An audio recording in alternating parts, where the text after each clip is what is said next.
Hi guys, I'm Gabby. I'm a licensed veterinary technician here at Harvey Animal Hospital, and today we have a little visitor. This is my personal hedgehog. He's an African pygmy hedgehog. His name is Dave. He's about 4.5 years old, I believe, and he's kind of shy. He doesn't really like coming out of his little ball, but he does sometimes. So a couple things about hedgehogs. Their lifespan is about 5 years.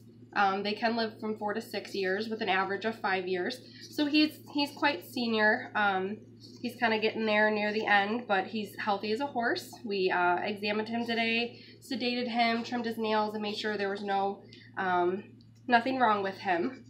As you can see, he's quite angry at the moment, but I'll set him down, let him run around a little bit. A couple things about these little guys. They aren't the best pets for children, as one would think. You know, he's cute, he's cuddly. He's not really the case with these guys. They're spiky and they can draw blood. He's done it many times with me. And they startle easy. As you can see, I'm not really doing anything, and he's startling very easy.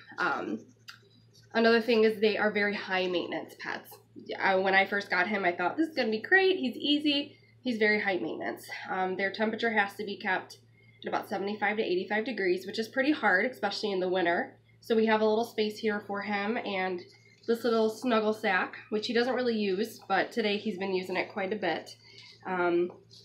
Their diet has to be very specific, very low fat, because as you can see, they can get pretty big. He's not obese, but he is overweight. He can still roll into a ball, which is what we would like, but he's quite big.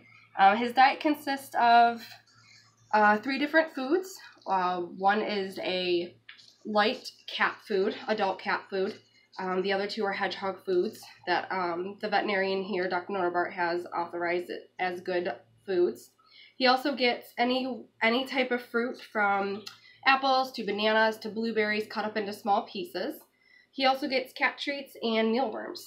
Mealworms and the cat treats and food are probably the 3 things that cause them to become overweight. So we have to maintain that and make sure that we're feeding that at an appropriate amount. Hi, little guy. You want to say hello?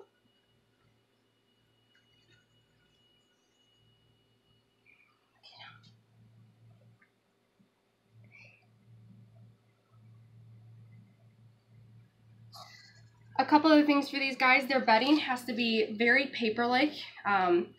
It's a type of paper bedding. It's very low dander, low dust.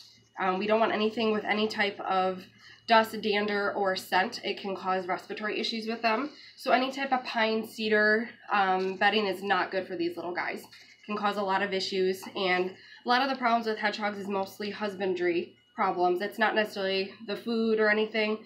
It's about how we take care of them that causes the main issues. Another thing with these guys, they're not very good around other pets. Last year we actually had an incident with my house dog.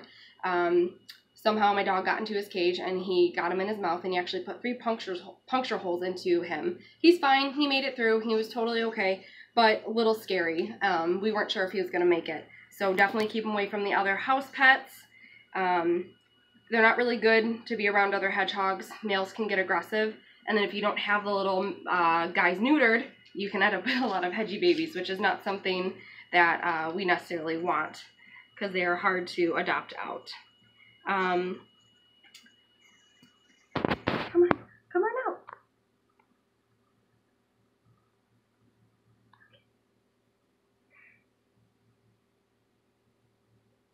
They're pretty cool animals.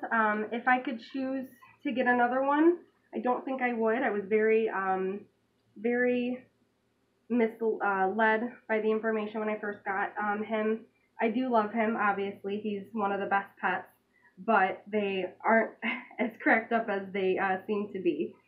If you want a hedgehog and you know everything about them, they're a great pet for you. But again, no children, can't be around other hedgehogs or other pets, and you got to know what you're doing when dealing with them. You can't just off the whim, decide you want one, and then kind of go from there. You need to know what you're doing with them. Make sure you have the proper equipment, make sure you're feeding them the proper food, and make sure you have a great veterinarian, exotic veterinarian that you can go to, like Dr. Notabart here. He's been amazing with Dave. I didn't know what I was doing until I met Dr. Notabart, and he kind of explained what was going on with him. But if you guys have a hedgehog and you have any questions, you can always call us. I've had him for 4.5 years, so I know quite a bit about hedgehogs. Dr. Notabart has seen many hedgehogs here, and if you guys have one, you can bring them in. We can make sure they're doing okay. Are you ready to go? All right, well, thanks for listening in, guys. Again, my name's Gabby. I'm a licensed technician here, and this is Dave. Dave the Hedgehog.